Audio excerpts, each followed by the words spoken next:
Baik, selamat pagi. Assalamualaikum warahmatullahi wabarakatuh.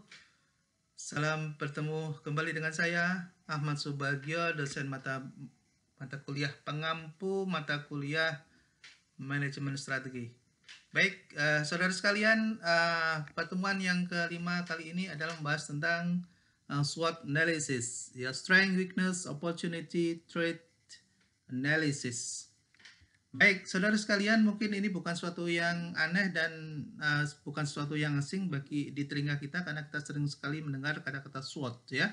Hari ini kita akan bahas secara lebih mendalam dan waktu kita sangat singkat sekali sehingga saya akan lakukan ya setelah scrolling lebih cepat lagi. Baik, saudara sekalian, harapannya dalam mata kuliah kita ini saudara mampu dan mengetahui serta mampu mempraktekkan bagaimana cara menganalisa dengan menggunakan SWOT ya untuk usaha kita, untuk UKM atau untuk kepentingan yang lain terkait dengan bagaimana implementasi dari SWOT ini. Baik, saudara sekalian, definisinya apa? Saya kira nanti kalian bisa perdalam lagi dalam berbagai literasi yang ada. Namun tentunya ini adalah salah satu instrumen atau alat untuk memotret atau meneropong kondisi. Ya, kondisi ini bisa kita lekatkan dalam berbagai objek ya, bisa kondisi bisnis, bisa kondisi kesehatan, bisa, tapi lebih terpenting lagi adalah dalam konteks bisnis ya, dari SWOT analysis ini untuk objek bisnis yang kita akan bahas kali ini, walaupun nanti ada objek yang lain. Baik, saudara sekalian, ada 4 kata yang sangat penting ya, ada S, ada W, ada T ya. Ini ada 2 yang kita bisa bagi. Yang pertama adalah kalau kita lihat ya, ada pengaruh ada S dan W, ya, ada O dan T. Nah, strength dan weakness itu munculnya dari internal kita, dari dalam atau dari dalam organisasi, gitu ya. Kalau opportunity dan threat, ancaman dan kesempatan atau peluang, itu munculnya dari luar, gitu ya. Nah, keempat komponen ini nanti akan bisa kita combine, kita integrasikan, di mana akan ada persinggungan antara S dan O, antara S dan W, antara S dan T, gitu ya. Nanti kita akan lihat lanjut lagi. Oke, kita akan sekarang bisa contoh ya, lihat contoh. Ada sebuah SWOT analysis yang digunakan dalam menganalisa bagaimana posisi suatu usaha tertentu. Oke, kita lihat faktor internal yang dari perspektif strength atau kekuatan. Misalnya ada sumber bahan baku, misal kita mau berbisnis, ada sumber bahan baku, ada standar mutu, kita memiliki pasar ekspor dan nasional, misalnya itu adalah kekuatan yang kita miliki sendiri ya, yang mampu nanti akan bisa mendorong pada posisi di mana bisnis kita akan eksis dan bisa strength dan bisa growth, bisa berkembang. Kemudian kelemahan misalnya, ya kita lihat dari sisi internal, misalnya penderes rata-rata di usia produktif, jadi para pekerja yang deres ini untuk katakanlah gula semut misalnya ya, ini bisnis pada produksi gula semut, mungkin ada yang baru tahu gula semut. Itu ambil dari nira ya, dari atas, dari pohon nira atau dari pohon kelapa juga bisa. Kemudian kurangnya sarana pendukung, jadi para penderes ini tidak ada daya dukungnya untuk fasilitasi dalam menjalankan pekerjaannya. Kemudian ekspor masih melalui satu perusahaan ketiga, jadi kita belum memiliki perusahaan sendiri misalnya terkait dengan ekspor. Oke, itu adalah faktor internal yang kita miliki dari kelemahan dan dari sisi kekuatan. Eksternalnya apa? Mungkin banyak hotel baru yang membutuhkan gula semut gitu ya. Jadi ternyata di dalam kuliner, bisnis kuliner dan tours dan travel itu banyak menggunakan produk-produk lokal yang diproduksi oleh masyarakat setempat gitu, dan itu saya dapati juga di berbagai kunjungan saya di daerah. Ketika masuk ke hotel-hotel yang bagus, justru disediakan produk-produk lokal, bukan produk-produk yang sifatnya universal. Tren masyarakat atas kesehatan ke natural produk ya, jadi produk-produk yang tidak kimiawi gitu, itu banyak diminati pada kondisi mendatang. Kemudian adanya produk unggulan daerah berbasis potensi lokalitas yang saya cerita, itu adalah opportunity ya, itu munculnya bukan dari kita, bukan dari usaha UKM, tapi dari lingkungan eksternal bisnis kita. Kemudian ada ancaman, trade ya, trade-nya apa? Masuknya produk impor ya ke pasar lokal, itu jadi ancaman.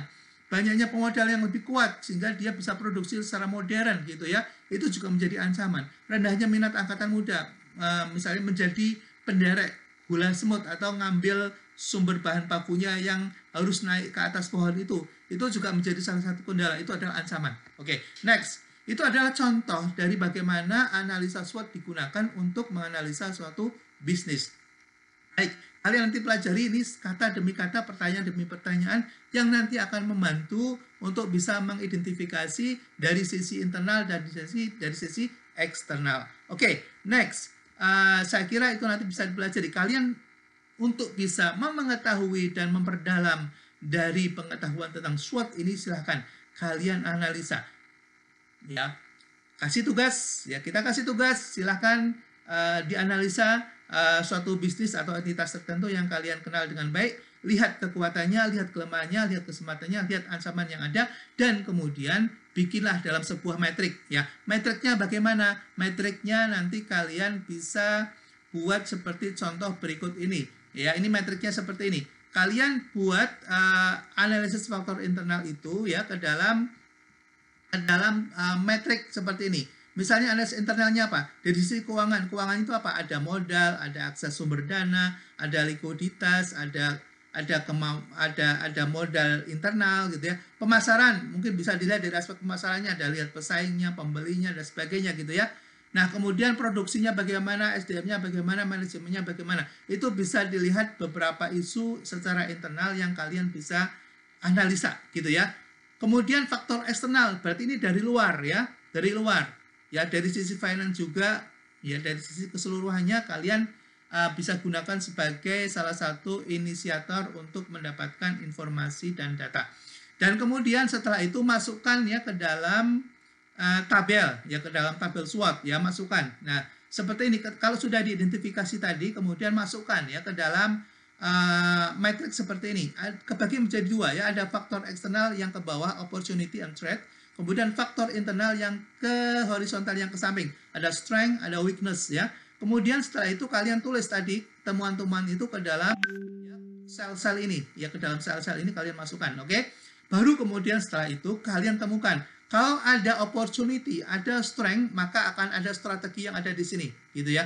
Kalian buat strategi bagaimana caranya kalian temukan suatu opportunity atau peluang dan kalian memiliki kekuatan apa yang mau dilakukan. Ini nanti ada di sini. Kemudian setelah itu kalian lihat kelemahannya ada di sini, kemudian kalian punya kesempatan, maka kalian lakukan strategi apa yang harus dilakukan. Kemudian kalau kalian lihat misalnya di trade ada ancaman, tapi kalian punya kekuatan, maka strategi apa yang harus kalian siapkan. Demikian ya. Baik, saudara sekalian, setelah itu nanti kalian akan mendapati sebuah formulasi contoh yang lengkap seperti ini. Ya. Jadi ada eksternal ke bawah, internal ke samping, kemudian kalian tulis masing-masing temuan itu ke dalam bentuk opportunity dan threat, kemudian strength dan weakness, kemudian pertemuan antara dua variabel strength dan opportunity ada di sini. Ya. Oke. Saya kira itu sedikit gambaran. Kalian saya harapkan bisa mempraktekkan dengan baik ya. Nanti akan bisa kalau kita sudah praktekkan, nanti kalian bisa kirimkan tugasnya ke saya. Kalian bisa lakukan pendekatan dengan dua cara. Pertama bisa dengan kuantitatif, bisa dengan cara kualitatif ya. Bagaimana penjelasannya kalian nanti pelajari di slide saya ya, di slide saya yang sudah saya kirimkan ya, bagaimana step by step dari pengisian form yang harus kalian lakukan ya.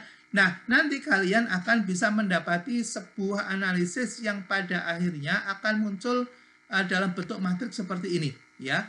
Ada butir pernyataannya, ada penjelasannya, kemudian pengaruhnya seperti apa, dampaknya kuat atau lemah gitu. Nah, kalau sudah seperti itu, maka kalian akan bisa membuat scoring seperti ini, ya. Jadi ini pendekatan menggunakan kuantitatif. Jadi kalian bisa mengukurnya, buat bobotnya, kemudian buat ratingnya, ya. Kemudian kalian ratingnya, kalian skor atau rating atau skor ini, kalian beri angka 1 sampai 4 misalnya. Ya, 1 sampai 4, kemudian kalikan dengan bobotnya. Kemudian akan ketemu skor di sini, akan ketemu angka value-nya di sini, ya. Baru kemudian setelah itu kalian bisa ukur kekuatannya berapa, ini 0,84, kemudian kelemahan